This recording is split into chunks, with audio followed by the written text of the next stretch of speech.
यहां से आपको एक एमसीक्यू मिल सकता है। जैसे फॉर एग्जाम्पल उसने पूछ लिया कि कॉस्ट अकाउंटिंग स्टैंडर्ड नंबर 18 का नाम क्या है, तो हमें हमें बस ट्रिक से इन स्टैंडर्ड्स को लर्न करना है, इसमें समझने वाला कुछ भी नहीं है। तो मैंने कुछ स्टोरीज बनाई है जिसके थ्रू आपको ये स्टैंडर्ड्स लर्न करवाए जाएंगे। तो अभी मेरी ट्रिक के according accounting cost accounting standard 1 to 11 एक ट्रिक में कवर है। 3 पार्ट में पढ़ेंगे कॉस्ट अकाउंटिंग स्टैंडर्ड, 1 से 11 तक एक साथ पढ़ेंगे, उसके बाद में 12 से 17 तक एक साथ पढ़ेंगे, और फिर 18 से 24, यानी टोटल आपके 24 कॉस्ट अकाउंटिंग स्टैंडर्ड्स है जिन्हें हम कवर करेंगे स्टोरीज के थ्रू। तो पहले 1 to 11 के लिए जो स्टोरी है, आप हेडिंग डालो कॉस्ट अकाउंटिंग स्टैंडर्ड 1 to 11। ये है कि जब हम फर्स्ट क्लास में थे तो हमें केवल हमारी कैपेसिटी कितनी थी, सिर्फ 2 शब्द सीखने की। उससे ज्यादा जैसे कोई तीसरा शब्द बताता तो वो हमारे सर के ऊपर से चला जाता। क्या लाइन थी कि जब हम फर्स्ट क्लास में थे तब हमारी कैपेसिटी केवल 2 वर्ड लर्न करने की थी, कोई तीसरा वर्ड बताता तो वो हमारे सर के ऊपर से निकल जाता। तो फिर टीचर ने कहा कि आप अपना कंजम्पशन बढ़ाओ, खाना ज्यादा खाया करो, फिर आपको याद रहा करेगा। तो अभी 4 स्टैंडर्ड्स इससे कवर हुए, ठीक है। स्टोरी आगे भी है। अब क्या हुआ, कंजम्पशन बढ़ाने को बोला तो अब हमने सामान मंगाया खाने के लिए, ट्रांसपोर्ट से मटेरियल मंगवाया खाने के लिए। अब मटेरियल आ गया, हम तो छोटे हैं क्योंकि हम फर्स्ट क्लास में ही हैं, तो उसको कौन उतारेगा, उतारने के लिए एम्प्लॉयज को बुलाया। तो इतनी से स्टोरी से आपके कॉस्ट अकाउंटिंग स्टैंडर्ड्स कवर हो रहे हैं। देखो कैसे होंगे। स्टैंडर्ड नंबर 1, यानी जब हम फर्स्ट क्लास में थे तो हमारे पास 2 वर्ड सीखने की कैपेसिटी थी। अब क्लास से यहां पे क्या है, classification, classification of cost. Cost accounting standard number 1 का मतलब है क्लासिफिकेशन ऑफ कॉस्ट। स्टोरी में था ना हम फर्स्ट क्लास में है। फिर 2 वर्ड सीखने की कैपेसिटी, कॉस्ट अकाउंटिंग स्टैंडर्ड 2, इसका नाम क्या है, कैपेसिटी। Yes, capacity determination. अगर कोई तीसरा शब्द समझाता तो वो हमारे सर के ऊपर से जाता। Overhead, cost accounting standard number 3, overheads. फिर हमें टीचर ने बोला कंजम्पशन बढ़ाओ, तो 4th वाला है captive consumption.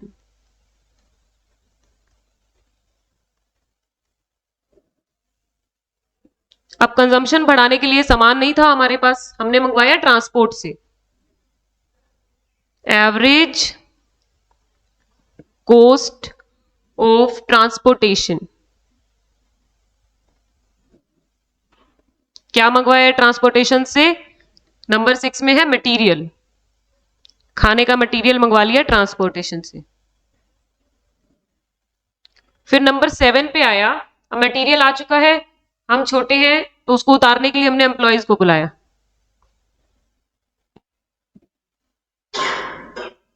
Employ cost,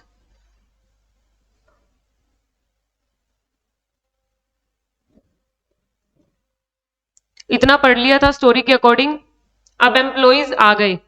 employees ने क्या किया, यूटिलिटी के लिए, यूटिलिटी का क्या मतलब होता है, ताकि हम यूज कर सके, हमारे यूज के लिए उनको पैक कर दिया, सामान को पैक करके एडमिन को डायरेक्ट भेज दिया। लाइन क्या है, एम्प्लॉयज ने यूटिलिटी के लिए सामान को पैक किया और डायरेक्ट एडमिन को भेज दिया। तो आप 8 से 11 तक इधर लेफ्ट साइड में लिखो, यहां तो आएगा यूटिलिटी, यूटिलिटी यानी कॉस्ट ऑफ यूटिलिटी। फिर यूटिलिटी के लिए क्या किया, पैक किया सामान को, पैकिंग मटेरियल कॉस्ट, पैक करके डायरेक्ट एडमिन को भेज दिया। तो डायरेक्ट से बन जाएगा डायरेक्ट एक्सपेंसेस और एडमिन से बन जाएगा एडमिनिस्ट्रेटिव ओवरहेड्स। ये हो गई स्टोरी हमारी 1 to 11 के लिए। तो स्टोरी अब आप अपने वर्ड्स में लिखो या मैं लिखवाऊं, बोलो, लिखवाऊं?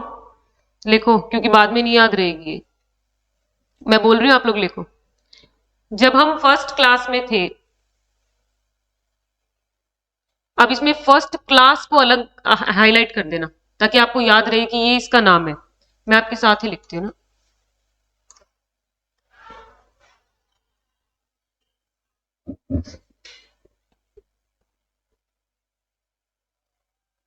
फर्स्ट क्लास में थे तब 2 वर्ड्स लर्न करने की कैपेसिटी थी।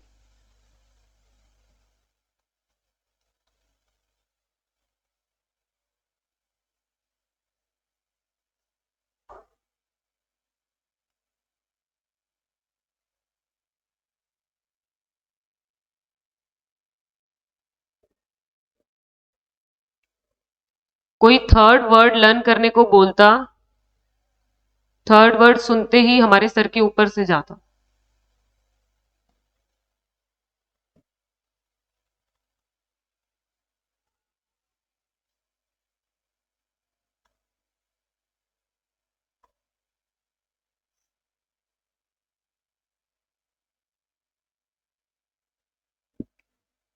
फिर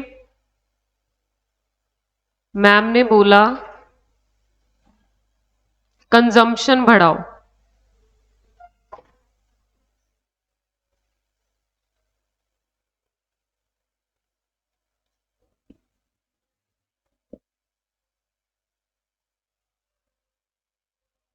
हमने ट्रांसपोर्ट से मटेरियल मंगवाया।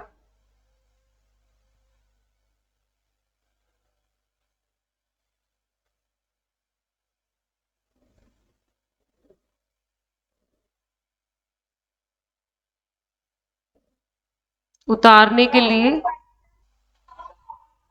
इसमें क्वेश्चन आएगा कोस्ट अकाउंटिंग स्टैंडर्ड नंबर 5 का नेम क्या है, तो 4 ऑप्शन आ जाएंगे।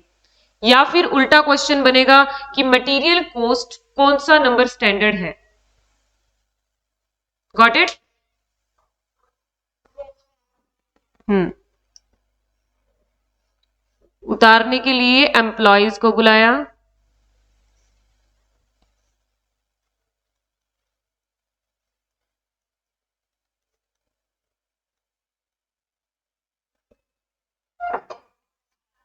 जिन्होंने हमारी यूटिलिटी के लिए सामान को पैक किया और डायरेक्ट एडमिन को भेज दिया।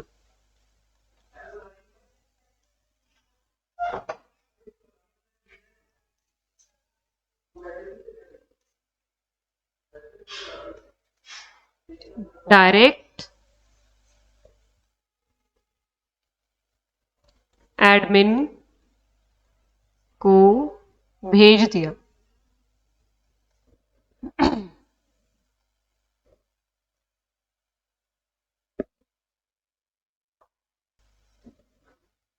इसकी स्टोरी मोहित को ज्यादा अच्छे से समझ आएगी क्योंकि ये कार से रिलेटेड। ठीक है, स्टोरी ये है कि कार को रिपेयर करने की जरूरत नहीं पड़ेगी अगर सर्विस टाइम से करवाओगे तो, क्योंकि खराबी नहीं होगी वो। तो अगर नहीं करवाओगे तो अदरवाइज पॉल्यूशन बढ़ेगा, इसे सेल करना पड़ जाएगा और डेप्रिसिएशन लगी हुई कार में किसी को इंटरेस्ट भी नहीं होगा।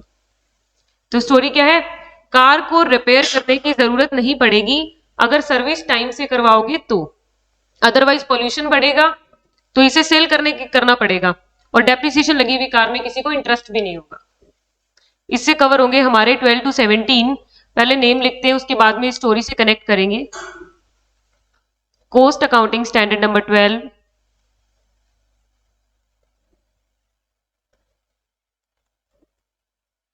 repairs and maintenance cost।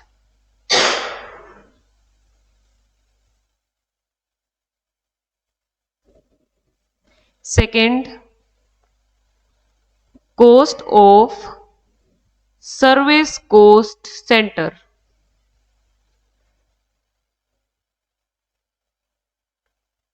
फिर cost accounting standard number 14, pollution control coast.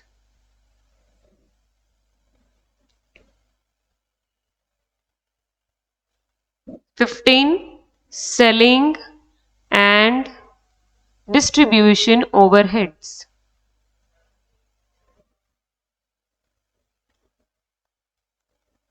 Number 16, cost accounting standard on depreciation and amortization. And final, our 17 cost accounting standard on interest and finance charges.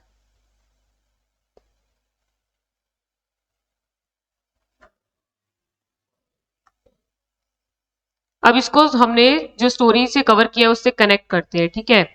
तो story ये है, car को repair नहीं करवाओगे तो आ गया पहले वाले में 12 नंबर में आ गया रिपेयर नहीं करवाओगे, नहीं, कार को रिपेयर करवाने की जरूरत पड़ेगी अगर सर्विस नहीं करवाओगे तो,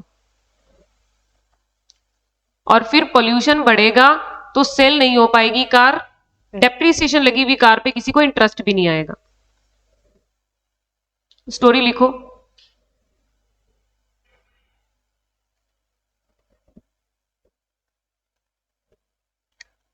कार को रिपेयर करवाने की जरूरत नहीं पड़ेगी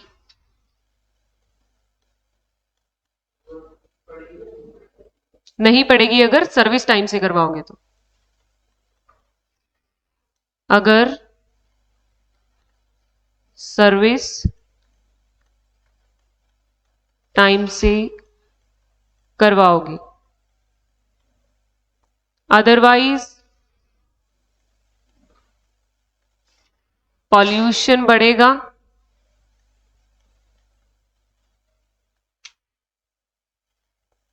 तो इसे सेल करने में प्रॉब्लम आएगी, ये सेल करना पड़ जाएगा। जब कार खराब होती है ना तो उससे ज्यादा पोल्यूशन होता है, तो इसे सेल करना पड़ जाएगा, और इस डेप्रिसिएशन लगी हुई कार में किसी को इंटरेस्ट भी नहीं होगा।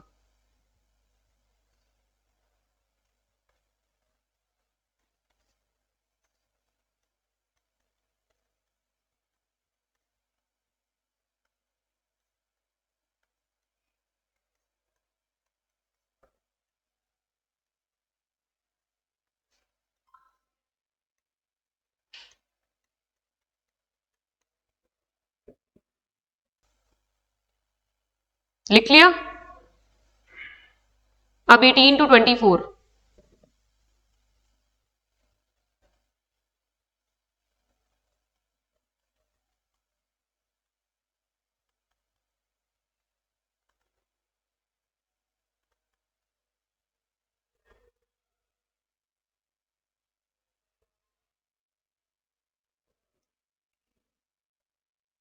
इनके नेम लिखते पहले। Cost accounting standard on research and development cost. Research and development को R&D बोलते हैं। आप कंप्लीट लिखना चाहें तो लिख सकते हैं research and development coast.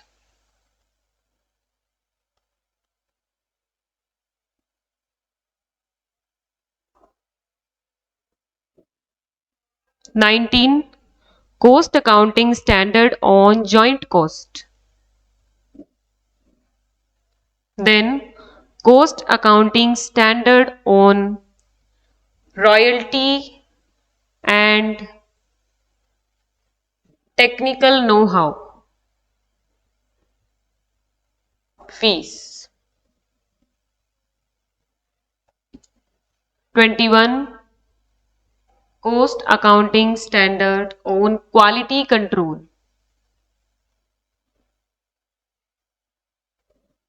Then 22 on manufacturing cost.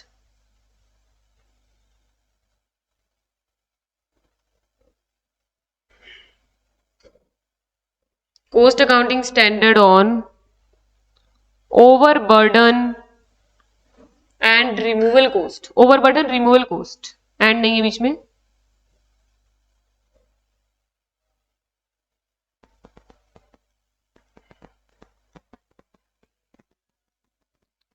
और 24th नंबर है treatment of revenue. Yes,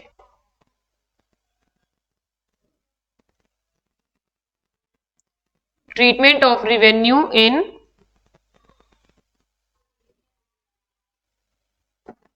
mute yourself.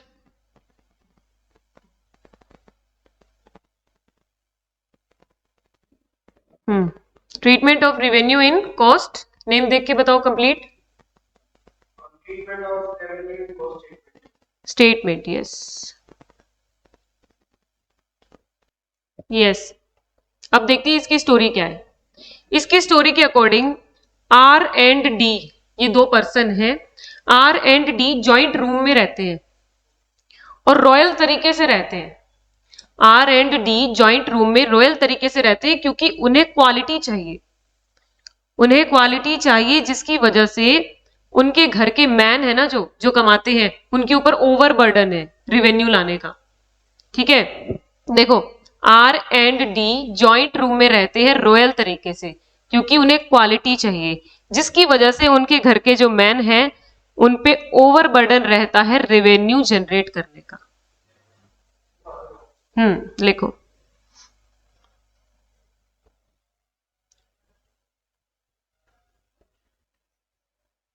Are and D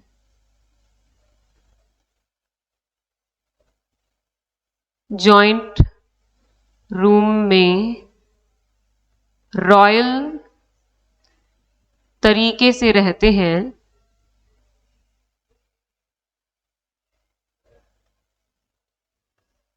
क्योंकि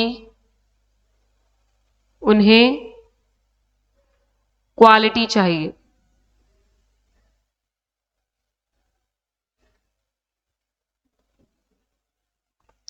और उसी वजह से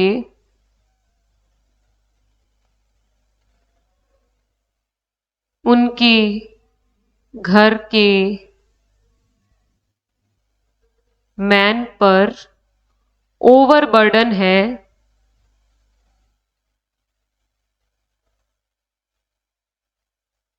रेवेन्यू लाने का।